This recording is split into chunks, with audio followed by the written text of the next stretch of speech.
জামাতের আমির, দেখতে দেখা যায় আল্লাহর সুফি সাদির মতো, দাড়িটারি দেখলে দেখা যায় আমার দাদার মতো বয়স, কিন্তু উনি আমার 5 বছরের ছোট বয়স, কমপক্ষে 5 বছরের ছোট জামাতের আমির। আমি ওনাকে রেসপেক্ট করি যে সুন্দর করে কথা বলে, কিন্তু তার কথা এবং কাজের মধ্যে আমি কোনো ধরনের মিল এখন আর দেখতে পাচ্ছি না। ওই হারামজাদা রাজাকারের বাচ্চা, আলবদরের বাচ্চা, ওই আর বকাটা দিলাম না, রাজাকারের বাচ্চা। আর তুই কইছস যে এখনো তওবা করলে আল্লাহ মাফ করতে পারে, কিন্তু আপনাদের এই কুকর্ম কোনোদিন মন থেকে যাবে না। আপনারা যে কুকর্ম আমাদের সাথে করতেছেন, আমার মতো একজন মুক্তিযোদ্ধার সাথে করতেছেন, এবং আমি দেখবো, আল্লাহর রহমতে বললাম, আল্লাহকে উপরে রেখে বললাম, দেখবো এই দেশে আপনারা কি করে ফেলেন ইলেকশন করিয়া। দেখবো যদি বিচার না করেন আমির সাহেব জনাব ডাক্তার শফিকুর রহমান, যদি বিচার না করেন সাধারণ সম্পাদক বা জনাব পড়ুয়ার সাহেব, গোলাম পড়ুয়ার সাহেব, এইসব যদি বন্ধ না করেন, রাজনীতি আপনারা কোথা থেকে কিভাবে করবেন জানি না, কিন্তু আমি দেখবো নির্বাচনে এই ফজলুর রহমান যদি বেঁচে থাকে আপনারা কত ভোট পান। আমি মানুষের কাছে বিচার দেব যে জামাত যে ইসলাম বলে এটা আসল ইসলাম না, এটা হলো নুরুল ইসলাম। ওই যে নুরুল ইসলাম সূরা কুয়ার মধ্যে পড়িয়া যখন মরে যাইব, সে চিৎকার করতে ছিল যে পালাইছিল, মানুষ মেরে ফেলবো, কিন্তু যখন মরে যায় তখন চিৎকার করতেছে ইসলাম গেল, ইসলাম গেল, কূপের মধ্যে পড়িয়া মানুষ দৌড়ায় গিয়ে তুলছে ইসলাম গেল, কি ইসলাম? পরে দেখে নুরুল ইসলাম। এই যে নুরুল ইসলাম ছোড়ার ইসলাম করেন আপনারা, মানুষকে বকাবকি করেন, ছেলে পেলে, নিজের ছেলে পেলে অন্যরে আপনার চেয়ে বেশি বয়সের মানুষকে বাজে গালাগালি করান। আমি কিন্তু এটা বাংলাদেশের 18 কোটি মানুষের কাছে বিচার দিলাম। আমি ফজলুর রহমান যদি খারাপ হয়ে থাকে আপনারা আমাকে ফাঁসিতে ঝুলাইয়া দেন, আমি একজন মুক্তিযোদ্ধা। মুক্তিযুদ্ধ যদি খারাপ হয়ে থাকে, ওই যে জামাতের পত্রিকায়, শিবিরের পত্রিকায় লেখলো যে মুক্তিযুদ্ধ, কি লেখছে যে মুসলমানরা ভুল করে একটি রাজনৈতিক দল তার অন্যায় আকাঙ্ক্ষা পরিপূর্ণ করার জন্য বা অন্যায় আকাঙ্ক্ষাকে বাস্তবায়ন করার জন্য একটা দেশকে অন্ধকারের দিকে নিয়ে যাচ্ছে। এবং দলটার নাম আমি বলি, দলটার নাম হলো জামাত ইসলাম। আমি লক্ষ্য করলাম 5ই আগস্টের পর থেকে জামাত ইসলামের কর্মকাণ্ডে তারা সমস্ত বাংলাদেশ দখল করার চেষ্টা করলো। এমনকি সেনাবাহিনীর প্রধান শেখ হাসিনা উড়াল দেওয়ার পরেই যে নামগুলো বললেন, প্রথম নামটা বললো জামাত ইসলামের, তারপরে বললো বিএনপি, এবং এর মধ্যে দিয়ে জামাত ইসলাম খুব উচ্চাকাঙ্ক্ষী হয়ে উঠলো। হয়তো বা আরো কিছু থাকতে পারে, যে ইউনুস সাহেব বলছে জাতিসংঘে কি মিটিকুলাস কি প্ল্যান প্রোগ্রাম, সেই প্ল্যান প্রোগ্রাম তাদের আগে থেকে থাকতে পারে।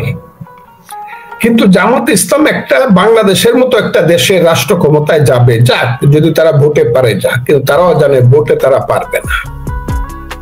আমি চ্যালেঞ্জ করে বলেছি, জামাত ইসলামের মতো একটা দল তারা ভোট করে যদি 10% ভোট পায়, যেটা জীবনে কোনোদিন পায় নাই, আর যদি 20টা পার্লামেন্ট সিট পায়, আমি তাদেরকে একদম স্যালুট দেব।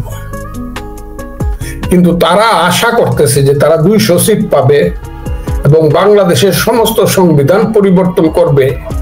এই যে দুরাশাকে বাস্তবায়ন করার জন্য তারা তাদের এক সময় যাদের ডানার নিচে আশ্রয় নিয়েছিল, যারা তাদেরকে শেল্টার দিয়ে জীবন রক্ষা করেছিল, সেই বিএনপিকে পর্যন্ত তারা এখন গিলে খেতে চাচ্ছে, আমার কাছে মনে হয়েছে। এবং এটা আগামী দিনে আরো প্রমাণ হবে। এই যে দুরাশা, দুরাকাঙ্ক্ষা বাস্তবায়ন করার জন্য কুটিল এবং জটিল পথে খেলা, সেই খেলাটা জামাত খেলছে পিছন থেকে। যারা ক্ষমতায় আছে, ছাত্র আন্দোলন যারা করছিল 158 জন, তার মধ্যে ওই যে বলছিল যে 152 জন হলো ছাত্র শিবিরের ছেলে, যেটা 22 জন, আমরা এটা বিশ্বাস করিনি। কিন্তু পরবর্তী সময় 31শে ডিসেম্বর বৈষম্য বিরোধী ছাত্র আন্দোলনের নেতা সারিজি সালাম বলে দিল যে এই আন্দোলনের ভ্যানগার্ড ছিল ছাত্র শিবির। তখন আমাদের বিশ্বাসের প্রশ্ন আসেন, এটাই বাস্তব ছিল। 2 হলো যখন ইউনূস সাহেব 5, 6, 7 3 দিন কোন সরকার ছিল না, 8 তারিখে রাত্রে যখন ইউনূস সাহেব শপথ পাঠ করলেন, আমরা সবাই খুশি হয়েছিলাম যে বাংলাদেশের একজন শ্রেষ্ঠ সন্তান বোধহয় বাংলাদেশে একটা সঠিক পথে নিয়ে যেতে পারবে। কিন্তু আমরা তাও লক্ষ্য করলাম এইখানে জামাতের কালো হাত আছে তার উপর। আমি খুব স্পষ্ট বলছি, আমি কালকে গুলি খেয়ে মরতে পারি, কালকে আমাকে মেরে ফেলতে পারে, কিন্তু কথাগুলো আমি বলে গেলাম। আমার 77 বছর বয়স হয়েছে, আমার বাঁচবার কোনো আশা নাই। কারণ যে গালিগুলো মিথ্যাভাবে আমি শুনলাম, গত কয়েকদিন আমাকে বলা হইলো আমি মুরতাদ, আমি দুজকে যাব, আমাকে বলা নাম বিকৃত করে, আমার নাম বিকৃত করার মতো দুঃসাহস এই বাংলাদেশে কারো নাই। দুধে সাদা, দুধে ময়লা আছে, কিন্তু ফজলুর রহমানের রাজনৈতিক জীবনে কোনো ময়লা নাই। একটাই ময়লা আছে, আমি রাজনৈতিক দল পরিবর্তন করছি।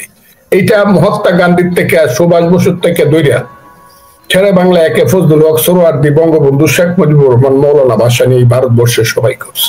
আমি একটা দল পরিবর্তন, কিন্তু আমি কোনো সময়ই আমি আমার যে আদর্শ, মুক্তিযুদ্ধের আদর্শ থেকে আমি বিচ্যুত হইনি। আমি আজকে খুব ক্লিয়ার করে বলতে চাই, তারা যে গালাগালিটা আমারে করছে, কেন করছে তারা গালা? আমি বলছিলাম নিশ্চয়ই এই দেশে ওয়াজ মাহফিল হবে, মিলাদ হবে। আমি নিজে আমার বাড়িতে কোনো দুর্যোগ হইলেই প্রথমে মিলাদ পড়াই। আমি বছরের পর বছর আমি গিয়ে ওয়াজ মাহফিলে বৈশা রয়েছি গ্রামে গঞ্জে। তখন ওয়াজ মাহফিলের মধ্যে রাজনীতি ছিল না, আল্লাহ রসুলের নাম ছিল, কোরআন হাদিসের ব্যাখ্যা ছিল। আজকের ওয়াজ মাহফিল গুলো সবটাই হলো রাজনৈতিক জনসভার মতো। আমি বলছিলাম সন্ধ্যার থেকে ধরে ভোর 4টা পর্যন্ত এই যে মাইক লাগায় আপনারা রাজনৈতিক বক্তৃতা ওয়াজ করেন, এখানে তো বৃদ্ধ মানুষ থাকতে পারে, মৃত্যু পথযাত্রী মানুষ থাকতে পারে, স্কুল কলেজ বিশ্ববিদ্যালয়ের পরীক্ষার্থী থাকতে পারে। এই ব্যাপারটাকে আপনারা একটু বিবেচনা করতে পারেন নাই? আর আপনারা যে যদি শীতকালে সারা রাত ওয়াজ করতে পারেন, তাইলে এই দেশে 100 বছর যাবত শীতকালে যাত্রা গান হইতো। এখন যাত্রা গান হইলে আপনারা ডিলান কেন গিয়া, কেন বন্ধ করে, কেন পারমিশন দেন না?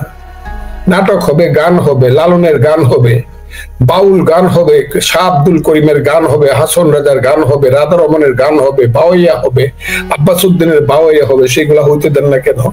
ওই কালকেও দেখলাম একটা জেলা হেডকোয়ার্টারে মেয়েরা ফুটবল খেলতেছিল, এই মুল্লারা গিয়া লাঠি সুটা নিয়ে সব বন্ধ করে, নাটক বন্ধ করে দেয়। এখানে মামুনুর রশিদের নাটক করা যাবে না, অমুকের কথা, অমুক কথা বলা যাবে না বলে উপর থেকে আর ঢিলায় শিল্পকলার উপরে। আপনারা করতে পারবেন, একটা নাটক হইতে পারবে না, একটা যাত্রা গান হইতে পারবে না, হিন্দুদের পূজা হইতে পারবে না, তাদের সংকীর্তন হইতে পারবে না কেন? কারণ এটি তো বাঙালি জাতির হাজার বছরের সম্মিলিত সংস্কৃতি। শত ফুল না ফুটলে যেমন একটা বাগান হয় না, ঠিক তেমনি শত ধর্মের লোক, শত মতের লোক, শত চিন্তার লোক না থাকলে একটা দেশ হয় না। কিন্তু আপনারা তো খালি এই দেশটাকে নিয়ে যাইতে চাইতেছেন কোথায়? একটা আপনাদের মতো একটা ধর্মীয় রাজনীতি, আর আমি বলি এটাকে সাম্প্রদায়িক রাজনীতির দিকে দেশটাকে নিয়ে যাচ্ছে। আপনারা বলতেছেন আপনারা মুক্তিযুদ্ধ মানেন না। জামাতের আমির দেখতে দেখা যায় আল্লাহর সুফি সাদির মতো, দাড়িটারি দেখলে দেখা যায় আমার দাদার মতো বয়স, কিন্তু উনি আমার 5 বছরের ছোট বয়স, কমপক্ষে 5 বছরের ছোট জামাতের আমির। আমি ওনাকে রেসপেক্ট করি যে সুন্দর করে কথা বলে, কিন্তু তার কথা এবং কাজের মধ্যে আমি কোনো ধরনের মিল এখন আর দেখতে পাচ্ছি না। এই যে বকাবকি করে আমাদেরকে সমস্ত জায়গাতে, এই যে ইউটিউবে ছেলেগুলা, এক দাড়ি মার্কা ছেলে কালো কোট পরিয়া সাদা পাঞ্জাবির উপরে বক্তৃতা করলে যেমন মনে হয় আওয়ামী লীগ করে, এই ধরনের দাড়ি মার্কা ছেলেগুলার দেখলে আমি সিনিয়ররা শিবির করে। এদের একটা চিহ্ন আছে, করুক, একটা চিহ্ন রাখে। সেই শিবিরের ছেলেরা এরা নাকি আবার ইসলাম, আল্লাহর মহান ধর্ম ইসলাম, আল্লাহর শ্রেষ্ঠ ধর্ম, শান্তির ধর্ম ইসলাম, যেভাবে গালাগালি করে মিথ্যা কথা বলে এই ছেলেগুলা। আল্লাহ তুমি এই দেশটাকে রক্ষা করো, আমি খালি কই আল্লাহ তুমি এই দেশটাকে রক্ষা করো। সেই দেশটা এখন ধ্বংস হয়ে যাচ্ছে। আমি আজকে কথা বলবো যে শিবিরের যে ছেলেটা তাদের পত্রিকা ছাত্র কোথায় লেখলো যে মুসলমান ভুলে ভুলে মুক্তিযুদ্ধে গেছিল। ওই হারামজাদা রাজাকারের বাচ্চা, আলবদরের বাচ্চা। ওই আর বকাটা দিলাম না, রাজাকারের বাচ্চা। আর তুই কইছস যে এখনো তওবা করলে আল্লাহ মাফ করতে পারে। এটা লেখছে শিবিরের পত্রিকায়। আমি তওবা করতে হবে মুক্তিযুদ্ধে গেছিলাম বইলা? এইসব রাজাকারের বাচ্চাদেরকে প্রশ্রয় দেয় কারা? জামাতে ইসলাম। এরা টেস্ট করে দেখতেছে এই দেশে শক্তি দিয়া ৭১ সনের মুক্তিযুদ্ধের প্রতিশোধ নেওয়া যায় কিনা। আমি জানি না আমার দল বিএনপি কতটুকু বুঝবে, আমি জানি না। আমার দল বিএনপি যদি বুঝতে না পারে তাদের বনি সদরের অবস্থা হবে কিনা, ইরানের বনি সদরের অবস্থা হবে কিনা, তাদেরকে দেশত্যাগ করতে হবে কিনা, অথবা মুখ লুকায়ে বাঁচতে হবে কিনা সাম্প্রদায়িক শক্তির দেশে, তালিবানদের দেশে, আয়াতুল্লাহ খুমেনিদের দেশে। জানি না বিএনপি বুঝবে কিনা, তবে আমার যেন মনে হয় বিএনপির চক্ষু খুলতেছে। আমি কথাটা খুব ক্লিয়ারলি বললাম, আমার অন্তর পুড়ে যাচ্ছে। প্রত্যেক দিন বিএনপি কে এই মাইক ধরে ধরে ইউটিউবে গালাগালি করে এই জামাতের ছেলেগুলা সবাই। আর কি করে? দুই একটা ছেলে আছে একটু মলম লাগায় দেয়। কি?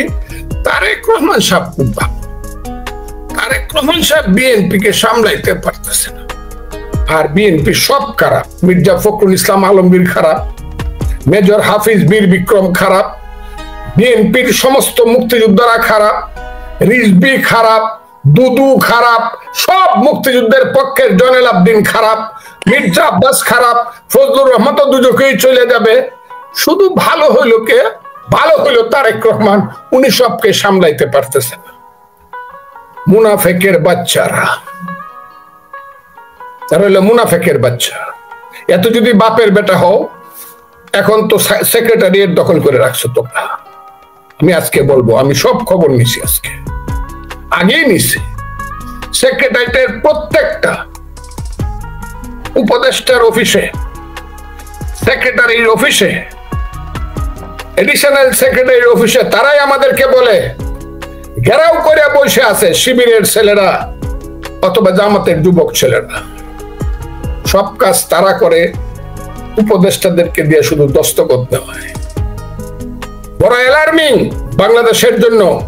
আমি এখন এই মুহূর্তে দাবি করছি একজন মুক্তিযোদ্ধা হিসাবে, আমি দেশের একজন দেশপ্রেমিক সিনিয়র আইনজীবী হিসাবে আমি দাওয়াত করছি। আমি বিএনপির শহীদ জিয়া খালেদা জিয়ার একজন কর্মী হিসাবে আজকে দাবি করছি, সচিবালয়ে যারা জামাত শিবিরের ছদ্মবেশী কর্মী আছে, যারা কলমে সমস্ত মন্ত্রণালয় চালাচ্ছে, তাদেরকে ওখান থেকে বের করে দেওয়া। তা নাহলে সচিবালয়টা পর্যন্ত এখন জামাতের গ্রাম হয়ে গেছে। আমি এই কথাগুলা বলতে বাধ্য হইতেছি। এত বড় অপরাধ তারা দেশের উপরে করছে। তারা কি বিপ্লব, জামাত বিপ্লব করছে? হ্যাঁ, সার্জিস আলমের মতো একটা ছেলে বলছে ব্যানগার্ড ছিল তারা। 158 জনের মধ্যে 122 জন ছিল তারা নাকি কি সমন্বয়ক। একটা সময় আসবে দুইটা শব্দ সবচেয়ে ঘৃণিত হবে এই দেশে, এক সমন্বয়ক, দুই সংস্কার। দুইটা ঘৃণিত শব্দ হিসাবে বাংলাদেশের মানুষের কাছে ট্রিট হবে। আমি আজকে খুব ক্লিয়ারলি বলি, সেই সংস্কারের কথা বলে সংস্কার অনন্তকাল তারা ক্ষমতায় থাকতে চায়। আমি জানি না ইউনূস সাহেব কি করেন, তাকে আমি মাথার উপরে রেখে কথাটা বলতে চাই, এখনো রাখতে চাই মাথার উপরে। এখনো আমি বিশ্বাস করতে চাই যে ইউনূস সাহেব এইসব ব্যাপারের সঙ্গে যুক্ত না, অধ্যাপক মোহাম্মদ। কিন্তু তার কি বললেন, কি আপনার নাম নাইসান মোল্লের বিয়ে, ইয়া দেখি প্রেস সচিব।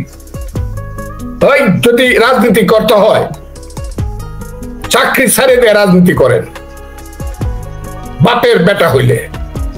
আর তা নইলে আমরা বুঝবো ইউনূস সাহেবকে ছোট করা হচ্ছে না, শুধু ইউনূস সাহেব যে তাকে সেট করতেছে না চাকরি থেকে, তাহলে ইউনূস সাহেব এটার উপরে তার কথায় চলে, উনি চাকরের কথায় চলে, ওই যে চাকরের কথায় চলে। আমি তাই আজকে আপনাদেরকে আমি আজকে খুব একটু হয়ে গেছি, আমার নামে কত কথা লেখা হচ্ছে। আমি আপনাদেরকে বলি, আমার এলাকাতে সামান্য ধরনের এটাই, এগুলোর কি বলবো, কত আমি এই কথা কোয়ার ফলে জামাতের চক্রান্তে আমার এলাকাতে কত কথা আমি ধর্মের বিরুদ্ধে গেছি গা, ইসলাম আমি মানি না, ফজলুর রহমান কাফেরের দলে চলে গেছে, মুরতাদের দলে, এইসব লেখালেখি করাইতেছে। আমি জামাতকে বললাম এইগুলা যদি আপনারা বন্ধ না করেন, আপনারা 1000 বার বিএনপির সাথে ঐক্য করতে পারেন, কিন্তু আপনাদের এই কুকর্ম কোনোদিন মন থেকে যাবে না। আপনারা যে কুকর্ম আমাদের সাথে করতেছেন, আমার মতো একজন মুক্তিযোদ্ধার সাথে করতেছেন, এবং আমি দেখবো, আল্লাহর রহমতে বললাম, আল্লাহকে উপরে রেখে বললাম, দেখবো এই দেশে আপনারা কি করে ফেলেন ইলেকশন করিয়া। দেখবো যদি বিচার না করেন, আমির সাহেব জনাব ডাক্তার শফিকুর রহমান যদি বিচার না করেন, সাধারণ সম্পাদক বা জনাব পড়ুয়ার সাহেব, গোলাম পড়ুয়ার সাহেব, এইসব যদি বন্ধ না করেন, রাজনীতি আপনারা কোথা থেকে কিভাবে করবেন জানি না, কিন্তু আমি দেখব নির্বাচনে এই ফজলুর রহমান যদি বেঁচে থাকে আপনারা কত ভোট পান। আমি মানুষের কাছে বিচার দেব যে জামাত যে ইসলাম বলে এটা আসল ইসলাম না, এটা হলো নুরুল ইসলাম। ওই যে নুরুল ইসলাম সূরা কুয়ার মধ্যে পড়িয়া যখন মরে যাইব, সে চিৎকার করতে ছিল যে পালাইছিল, মানুষ মেরে ফেলবো, কিন্তু যখন মরে যায় তখন চিৎকার করতেছে ইসলাম গেল, ইসলাম গেল, কূপের মধ্যে পড়িয়া মানুষ দৌড়ায় গিয়ে তুলছে ইসলাম গেল, কি ইসলাম? পরে দেখে নুরুল ইসলাম। এই যে নুরুল ইসলাম ছোড়ার ইসলাম করেন আপনারা, মানুষকে বকাবকি করেন, ছেলে পেলে, নিজের ছেলে পেলে অন্যরে আপনার চেয়ে বেশি বয়সের মানুষকে বাজে গালাগালি করান। আমি কিন্তু এটা বাংলাদেশের 18 কোটি মানুষের কাছে বিচার দিলাম। আমি ফজলুর রহমান যদি খারাপ হয়ে থাকে, আপনারা আমাকে ফাঁসিতে ঝুলাইয়া দেন, আমি একজন মুক্তিযোদ্ধা। মুক্তিযুদ্ধ যদি খারাপ হয়ে থাকে, ওই যে জামাতের পত্রিকায়, শিবিরের পত্রিকায় লেখলো যে মুক্তিযুদ্ধ, কি লেখছে যে মুসলমানরা ভুল করে সব দখল করে ফেলছে। এখন একটা জেলায় একটা স্বাস্থ্যকর্মীর চাকরি দিলেও গিয়ে দেখা যাবে 100 কর্মীর চাকরি দিলে 60 জন জামাতের রিকমেন্ডেশনে দেয়। ওই যে জেলার নেতা আছে জামাতের, তার রিকমেন্ডেশনে দেয়। সমস্ত স্থানীয় যে ইনস্টিটিউশন গুলো আছে, high school, primary school, college থেকে ধরে ইউনিভার্সিটি, সমস্ত জায়গাতে তারা এটা করে।